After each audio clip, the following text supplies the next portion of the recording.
welcome back to the Lunar Galas Podcast. I'm Vanessa. I'm Kate. And we are here with Courtney. She is a local author here in Utah, and she wrote an amazing book called A Bond in Blood. And Kate and I both read it, and we loved it. So we're just here to interview you and learn more about who you are. And it doesn't have to be super formal or anything. That was just like the official intro. So we'd love to learn more about you and how you got started in becoming an author and what inspired you. So my author journey is, I would say, a lot of authors I know want to be an author most of their life. I was always a reader, so I've been reading since I can think back to 2nd or 3rd grade. But I never thought about being an author.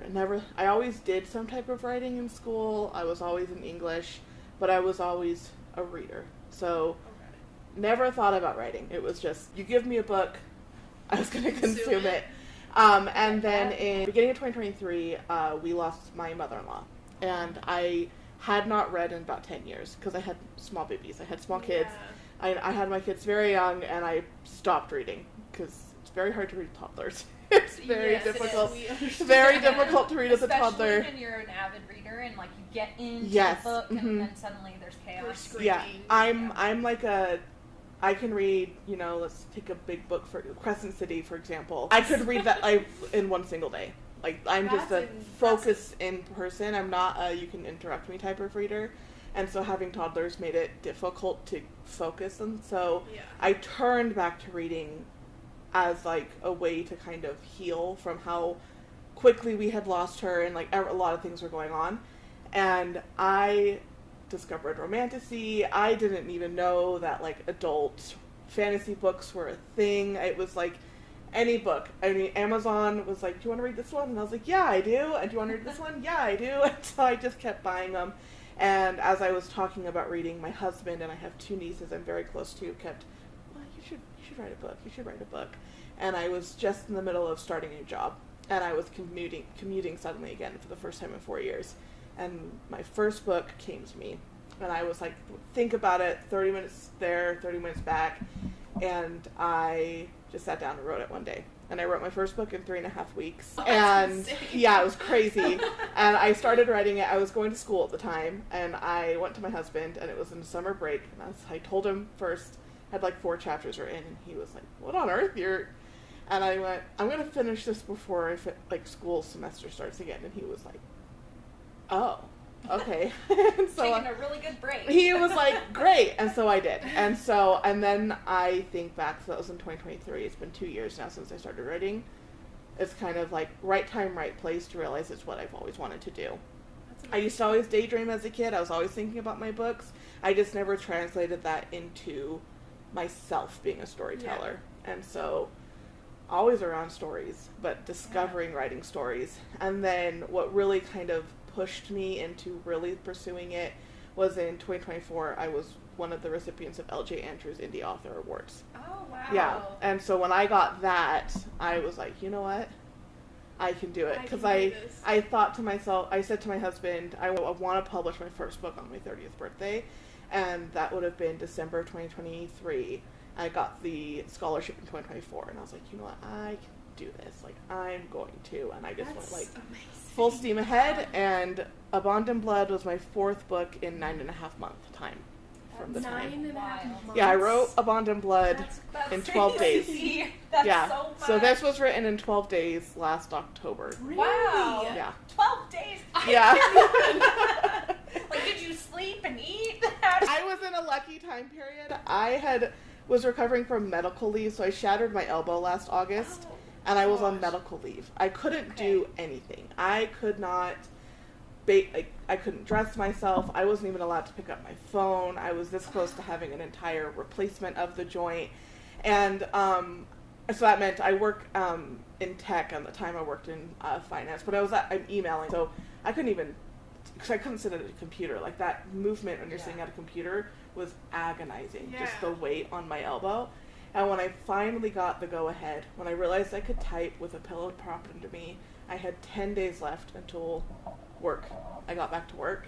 And I had been plotting this book for a whole year. I'd been thinking about it. I talk to my husband regularly about it. So when people hear I wrote it in 12 days, it wasn't like it just came to me and came out in 12 days. I'd been thinking about it for like a full year. But did you have like an outline done or anything? I had a basic outline, and I had a few chapters and a few scenes written that I wanted to do, and I knew how the book had to end. So I've had some people with the ending of A Bond in Blood who are like, oh, you can tell it's written in 12 days. And I'm like, no, the ending was the first thing I plotted because it's inspired by a specific fairy tale. So I knew how I wanted it to end. I just had to get there. Yeah. And so I was 10 days left of leave. My husband was back at work because he got leave to help take care of me.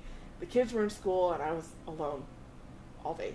And so I had the opportunity. I couldn't clean. I couldn't lift like laundry baskets. So literally there was nothing else that I could do. So I was like, I could either just sit and binge Netflix like I've been doing for the last 2 months, or I can create something. And I didn't expect it to come out so quickly, but it just flew onto the paper. Yeah. Wow. So, do you mind telling us what specific fairy tale you had in mind?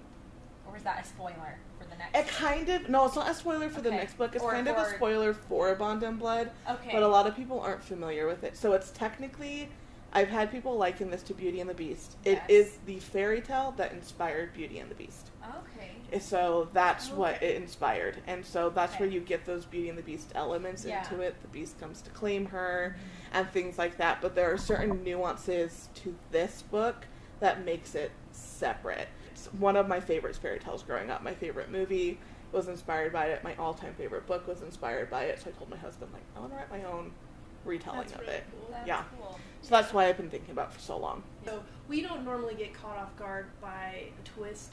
Yes. So, I mean, that's a subtle spoiler that there was a twist, but it was definitely something you could not predict. Yeah. Which was awesome. I was so happy at how surprised I was. Yeah. Because usually I'm like, okay, here's the twist. But I was like, what? Yeah. I have to listen to audio, which I announced it recorded, which is awesome. Kate read it to me. Oh, that's great. So I am at work with headphones on, listening to Kate read me the book, which might be crazy, so but funny. It worked out. It was a symbiotic relationship. Yeah, I read it out loud and recorded it, and then sent her emails. Chapter 5. Yeah, Chapter and I'm 6. at work, like, because I'm a manager at work. And so you just have that. I have audio, and sometimes I'd be pausing in the middle of a scene. People are asking me a question. I'm like, what? Nothing to see here. Nothing's happening.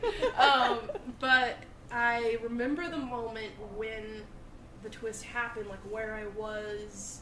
It's interesting, like, you remember where you're at in time when something shocks you or surprises you. So that's something that really stood out to me. Yeah. That I was happily surprised by both of us experiencing. It's really fun to write.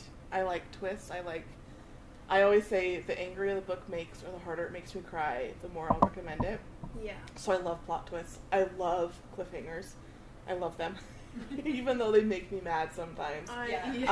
And so writing that twist was something, I mean, I was like gremlin laughing when I was doing it. I was just like, oh my gosh. But it's really funny interacting with people, especially when I was in the early stages of like beta reading and alpha reading and ARC reading and people interacting to me. And then I have the note at the end about the reread. Yeah. But when you go back and reread it, it's so fun because I put all of those subtle signs. They're there. Yeah. And once you know about the twist and you reread it, you're like, oh my gosh. Like, it's just right there.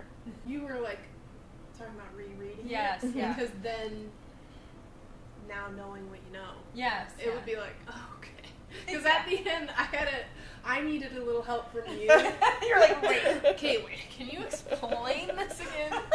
Because part of it is when I don't see the names written down. When you're reading a book and you see the names, for me it's helpful to like connect things. But when I'm just hearing it through audio, which is how I normally consume books, it's hard for me to make those connections. Yeah. So it was helpful because you like physically read it. Yeah. And I'm like, can you help me?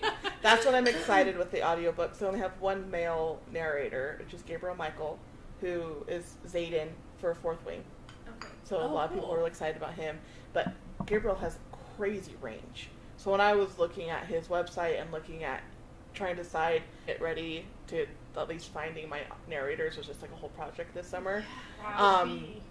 And I met Laura Horowitz in the beginning of last month, and she personally recommended Gabriel. And so when I was looking at Gabriel's website, I was like, oh my gosh, this guy has insane range. And I was like, this is perfect. Because then he can do different voices. And so readers are going to know when Olin is speaking, when Ulrich is speaking. Oh, perfect. So I'm very excited. I'm very excited for that. So people that are like listening can hear because I couldn't do that. I'm sorry. That might be weird. I'm like, I'm Ulrich. I'm Ulrich. How do you, like, when you're picking a voice actor, is he going to, this is fascinating to me, is he going to test out different voices and present them to you, and then you're going to pick, I want this one and this one? So likely, so he'll probably send me samples, but we want like a whole character sheet, and so I describe kind of how their voices sound in the book, slightly, not too, because I want people to just kind of go with what they think, with, in terms of the voice actor, when I think about both men, like, there's Olin, who has, like, kind of a very rough, very kind of playful, but, like, stern voice. Ulrich is described as his voice is, like, smooth, like an aged wine. So, like, his voice is very smooth, but deep. So you'd be able to tell, because Olin will always kind of have this playful tone in his voice when he speaks, which is very much his character. And Ulrich is, like, business all the time. And it's inspired by my favorite fairy tale, which is the Polar Bear King. Is a Nordic fairy tale, or it's called, I always mix it up, it's East of the Sun, West of the Moon, I think is what it's called. I don't want them to have American accents. Like, give them some type of accent. It's a fantasy world. They're not going to sound American. They're not going to sound, like someone from Utah. And so that's why I'm really excited about Gabriel, because, like, it was going to his website and listening to all the samples that he had. I'm like, okay, he's Zayden, like the war Kai for Fourth Wing, but oh my gosh, he's done video games, he's done all these other books, and I was like, he has such great range for someone to play with these accents and, like, give something different than just, like, reading off the book. That's amazing. Yeah. Speaking of your inspiration, you had a question about, because we are doing a ball that's all around the Unseelie Court, so that's why... that's how we found you. But we had questions about that. Yes. So, your book blends Seelie and Unseelie language with Norse myth and, like, Crossroads legends. How did you choose which elements to weave together? Yeah, so I love fairies. I mean, when I was a kid, I would pretend write, like, little fairy books. Some of my favorite books are fairies, and I wanted to take Fae but do it, like, different. I love Seelie and Unseelie. And I knew about it from my mom telling me stories. I knew the concept of Oberon's Court and Mab, and it was through my research that I found out that there are lore of, like, Oberon having 2 wives, and I was like, oh, that's going to be fun. Like, let's throw that in.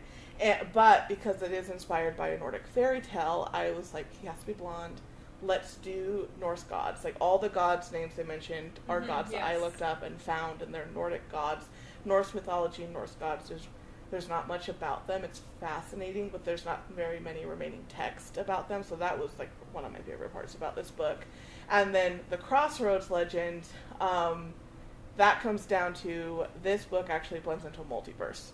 And so that falls into, that falls into the concept of who Ulrich is and where he comes from. Okay. And so... that's quite the mystery still. Yeah, still quite the mystery. You're going to get more into that in book 2. You're going to get answers and things like that. And so, for me, it was just trying to find that balance of the blend. I wanted to spend less time on the courts in some way. So, like, you're in the Unseelie Court. It's meant to be very mysterious. It's meant to be very,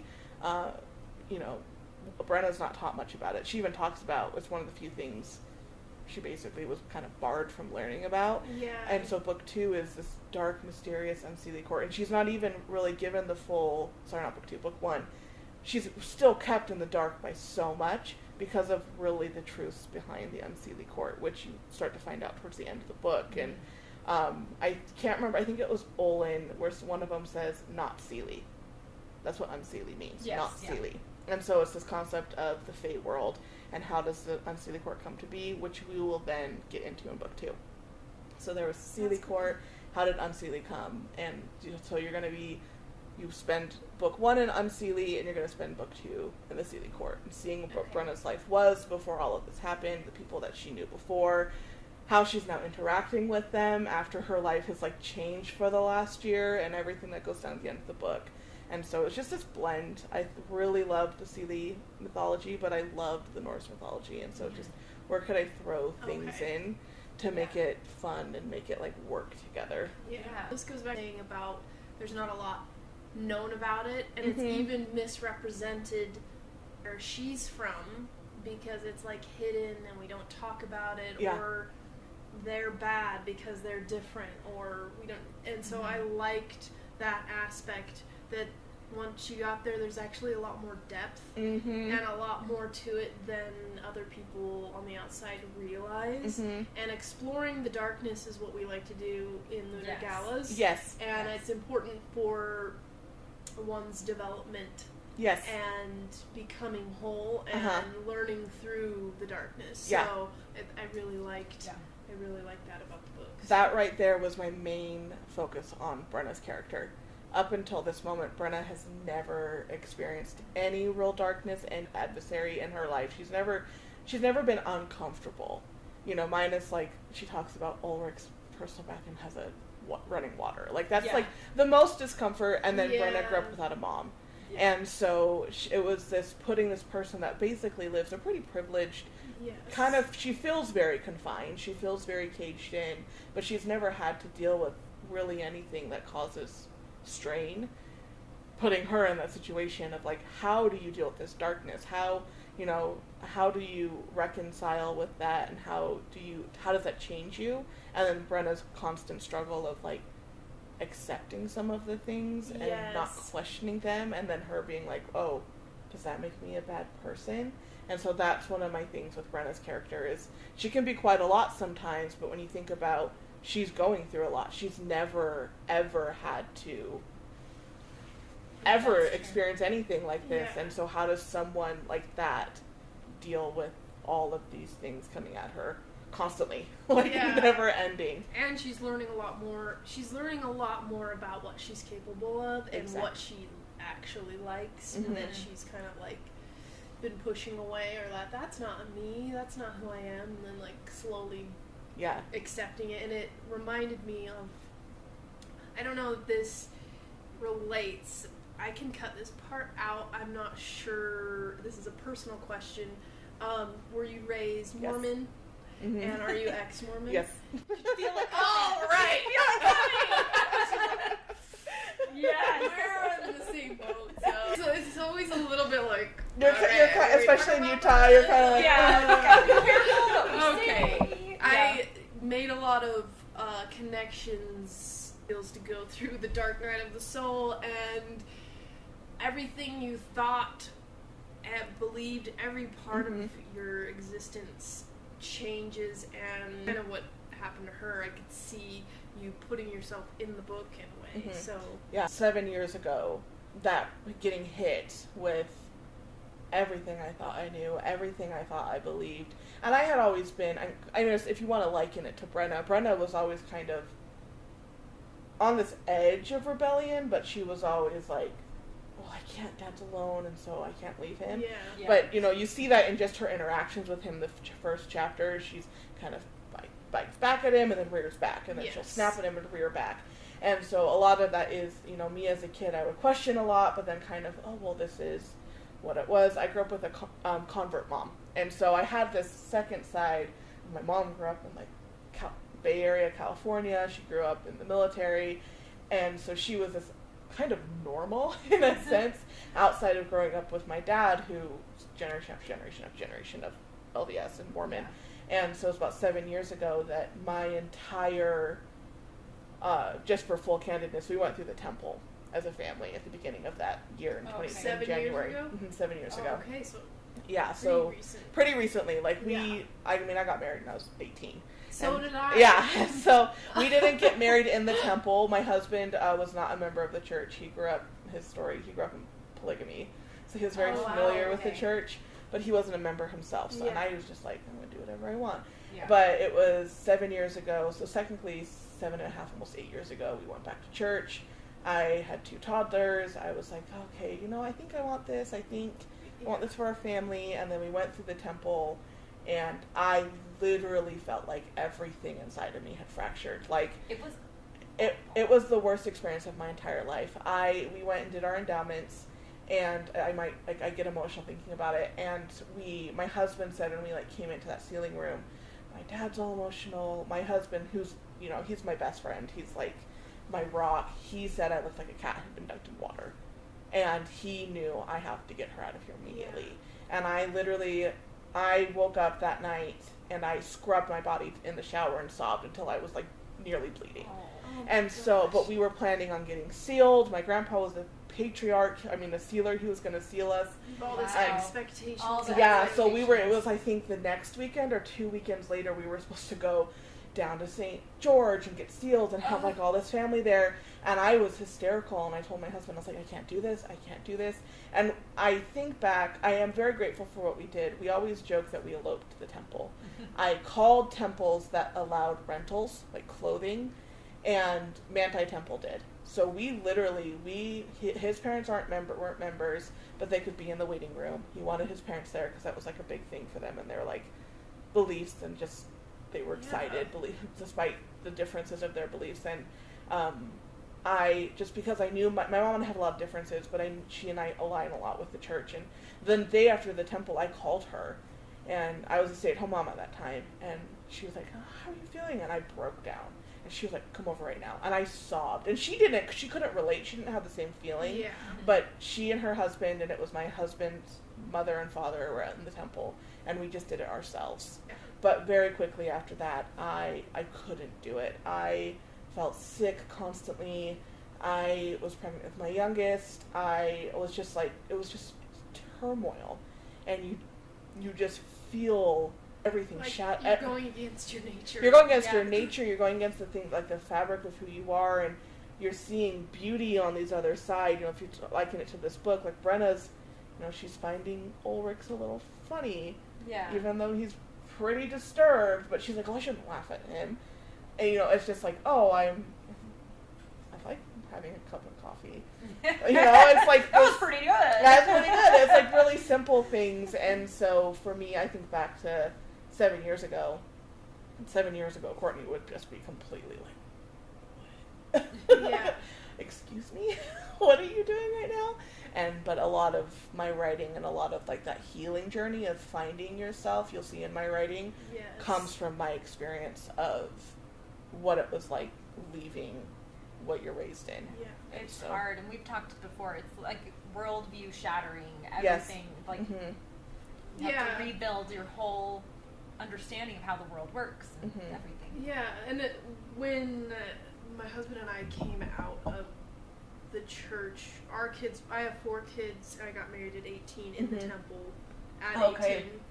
You force yourself to do these uncomfortable things because everyone else is doing it. Yeah. And because it's what you're told your whole life is the most important thing to do. Yeah. And so even though inside you feel like your soul is shattering and you're really uncomfortable and you feel sick, you do it because it's what's expected, and you think, well, maybe you just have to keep doing it. Just keep doing it. That's what my mom and it gets said better. To me. Yep.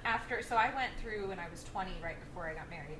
We got married in the temple when I was 20, and I was just completely shocked at what it was, because I thought it was going to be this huge, you're going to learn so much. Yes. And I was like, I just read this in the Bible. But then also just all of the misogynistic stuff. Yes. I was like, what just happened? And my mom's like, it makes more sense if you just keep going. Keep going. And I was like, I really hated it. I remember when I was a kid, my dad took us traveling a lot. So I'm grateful for my parents, because in some ways I didn't grow up in this very closeted Mormon Utah bubble in a lot of ways. And I liken that to the travel they took us on.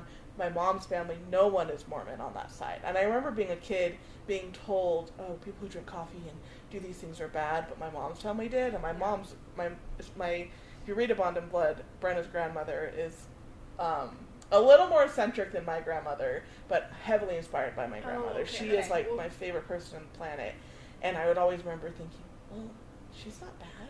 She's like the nicest woman to ever exist. Like, but she has a cup of coffee I would sit with her. She lived with us for a little bit when I was a kid, while she drank her coffee. And so I'm grateful that my parents, I did have more of a worldview. But when I was a kid, we'd go to like cathedrals and things.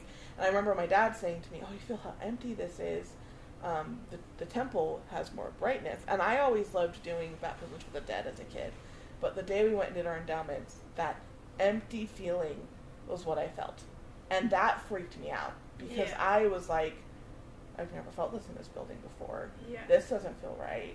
And I tried to convey that to some people. And I was, oh, maybe someone was there that they shouldn't be. And I was like, your inner intuition is only as good until you start questioning things. Yeah, doing critical thinking. Doing critical thinking. And so for me, like, that was what put me on high alert, was how empty I felt. And it was like, and then the fact that I didn't visit with my husband, that made me very upset. So And we'd been married for 5 years at that point. So we had 2 kids. We'd been married for over 5 years. They insisted on calling me by my maiden name because we weren't sealed yet, even though I changed my name 2 days after we got married. And then it was just, I couldn't do it. And I am glad that we didn't do it when we were so young, because we had 5 years on our own. Yeah. And my husband's very much like, be whoever you want, I'll love you no matter what you do. And so like when I was just fracturing and breaking, he was just there with me. But I did have 5 years when I was able to be like, no, I actually don't think I want this. Like, I've been on my own for 5 years. Yeah, you'll see a lot of my writing reflects on that self-healing journey. Yeah, the scene, there is a scene where I call it a scene, where she's put in a place that is very isolating and confusing and scary. Yes, that's, It kind of sounds like maybe inspired by your temple experience. Yeah, that kind of, but that has a lot to do with more of like the multiverse type of thing. Yeah. And that was more, he's just a jerk sometimes. Yeah. Yeah, that part I was like, wait a minute. I had this small group of readers. They're very close friends of mine, and they were reading it as I was writing it, and that was really fun. That helped, I think, motivate me to keep going during those 12 days, because they were just consuming it as I was reading it. And so they were like, what happens next? Oh my gosh. And they had this whole share, like, each other own document. Really and so it was really fun. And so when it got to that moment, some of them were like, what's going on? And I was like, he's having a temper tantrum. Love and relationships aren't all pretty wrapped in a bow. Mm-hmm. Actually, you have to go through those dark periods to become closer together. You and definitely you have to do. fight, and you have to be honest with each other. Yeah. So I appreciated that. Mm-hmm. But before we finish up, you reached out. I wanted to hear how you heard about Lunar Galas, and you even saw the Unseelie Fae Ball. Maybe on Facebook. Okay. Maybe. I just know I saw it, and I was like, oh, Unseelie. And I was like, oh, December.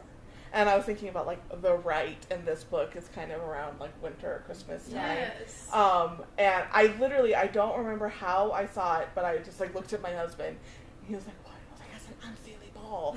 And I think it was Facebook, and I think that was, I saw it on Facebook, and I went and looked to see if you guys were on Instagram. Okay. I don't know. It just popped up, and I was like, hey, what's this? And so it was like, this is cool. And then I saw that you guys were local. And I was like, oh, okay, this is even cooler. And we're so excited. It's going to be so much fun. We've done quite a few events. We've done one other ball, but we really want to bring a different type of fantasy ball to Utah where it's deep into the lore. So we feel like there's not a lot of that out there where you're actually going back to what the Fae were based off of. And so we are going to bring it back to more of an animalistic, in nature, dark.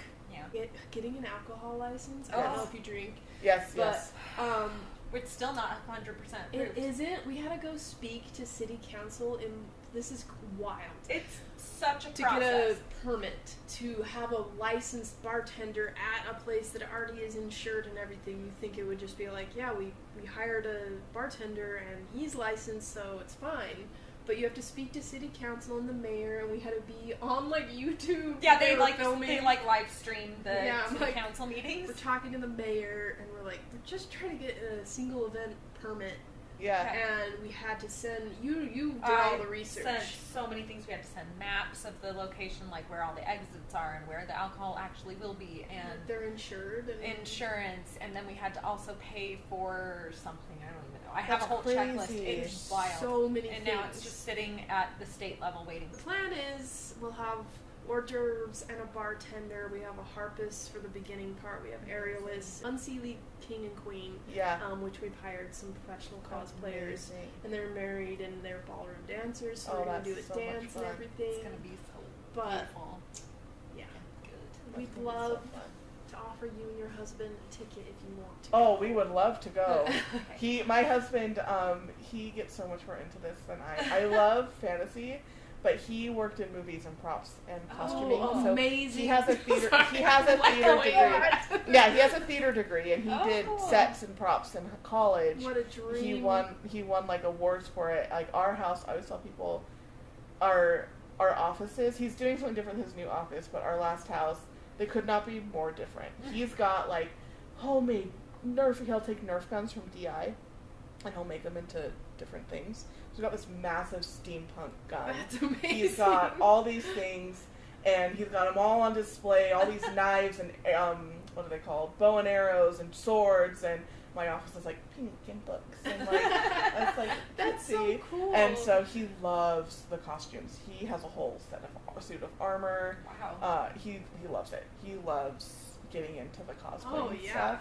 We'd love for him to dress up. I cannot even tell you how many bins of costumes we have. That's amazing. You're welcome to wear a ball gown. You can wear warrior gear. Amazing. Like your interpretation of a dark fae. So awesome. Yeah. Okay.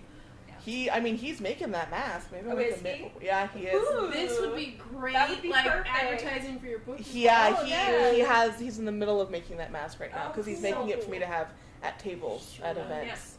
And this so mask. This mask. I'm gonna zoom in right now. Zoom. Thank you for coming over and being on our podcast. Yeah. We're small, humble podcast. Where can people find you and get your book and get the audiobook? Yeah, so you can find my books on Amazon or KU right now. I don't have the infrastructure to buy directly from me yet. We're working on that. The audiobook actually will not come out till like the end of next year. So in order for me to get Laura as an audiobook narrator, she books out a year in advance. When I was at the book event, they were doing a live reading. And she started reading, and I just turned to my husband. I was like, Miss Brenna. I knew instantly. I went to her table the next day. Amazing. And so I would rather wait a year and have who I want than like try and rush it. Yeah. So it should hopefully end of next year, the audiobook. And my hope is the book 2 should be out, I'm hoping early spring next year, that we will have this in production, but then very quickly go into production for book 2. So it won't be till end of next year for audiobook, but you can get the books from Amazon, and it's on KU. Everything I write is on KU. So awesome. Yeah. Well, thank you for you. being here, and this was so much fun. Yeah, thank you. All right, we'll see you next time. Bye. Bye.